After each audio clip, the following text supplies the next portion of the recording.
ٹھنڈ پڑ جاتی ہے سینے میں جب کسی کے لبوں پہ حضور کے نام کا چراغاں ہو.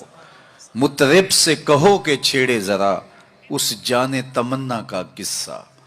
مطرب سے کہو کہ چھیڑے ذرا اس جان تمنا کا قصہ. فرقت کے بھیانک لمحوں میں کچھ دل کو سہارا ہو جائے. آج کی اس خوبصورت مجلس کا عنوان آپ نے رکھا محبت رسول صلی اللہ علیہ وسلم. محبت ایک عنوان ہی ایسا ہے جب کسی کے لبوں پہ لفظ محبت آئے تو روح تک کی پیاس بجھتی ہے. محبت ایک داعیہ ہے جو کسی کے لیے بے تابیاں پیدا کرتا ہے، تڑپ پیدا کرتا ہے.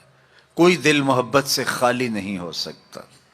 جب سینے میں دل ہے تو پھر کوئی دل بر بھی ہوگا، پھر کسی کا انتظار بھی ہوگا، رت جگے بھی ہوں گے، پھر آہیں بھی ہوں گی، سسکیاں بھی ہوں گی، پھر ملنے کی طلب بھی جاگے گی، پھر تگ و تاز بھی ہوگی، جد و جہد بھی ہوگی، وصل اور ہجر کے لمحے بھی ہوں گے.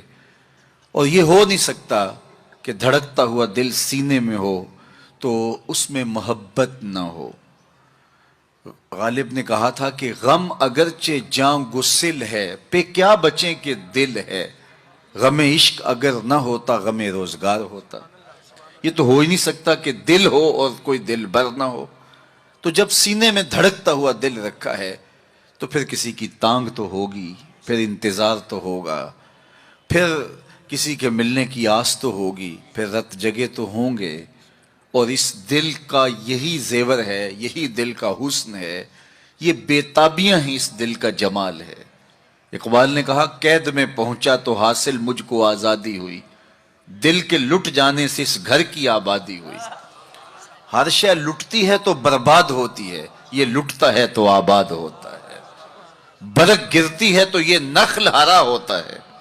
ایک عجیب کائنات ہے. ہر شے ٹوٹ جائے تو بے وزن ہو جاتی ہے، بے قیمت ہو جاتی ہے.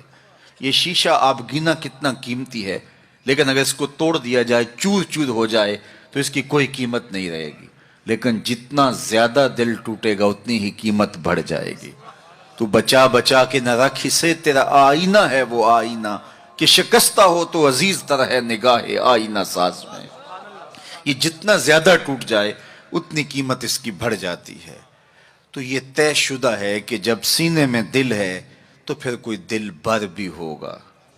اب کسی سے ہم محبت کرنے پہ مجبور ہیں. کیوں مجبور ہیں؟ اس لیے کہ ہمارے سینے میں دل رکھا ہوا ہے.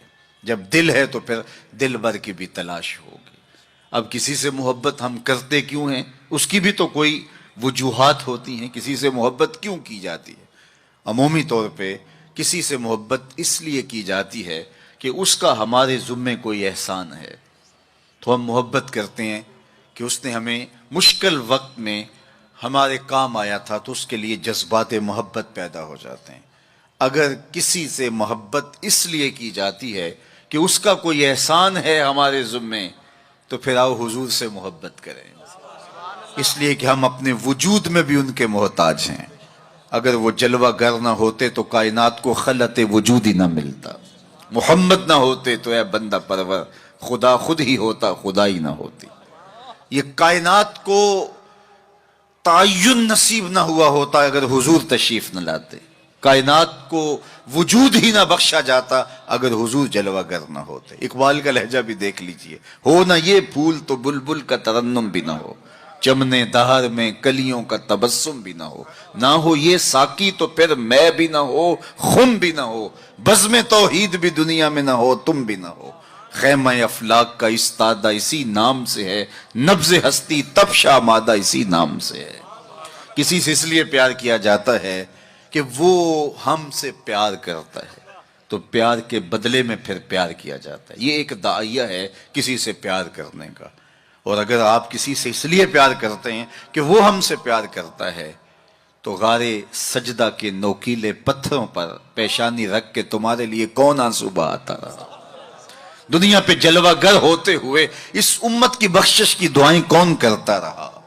حضرت فضل بن عباس کہتے ہیں میں وہ آخری شخص تھا جس نے حضور علیہ السلام کو لحد میں اتارا، تو میں نے کفن کی تنیاں کھولی اور میرے دل میں آرزو پیدا ہوئی کہ میں چہرہ انور کی زیارت تو کر لوں.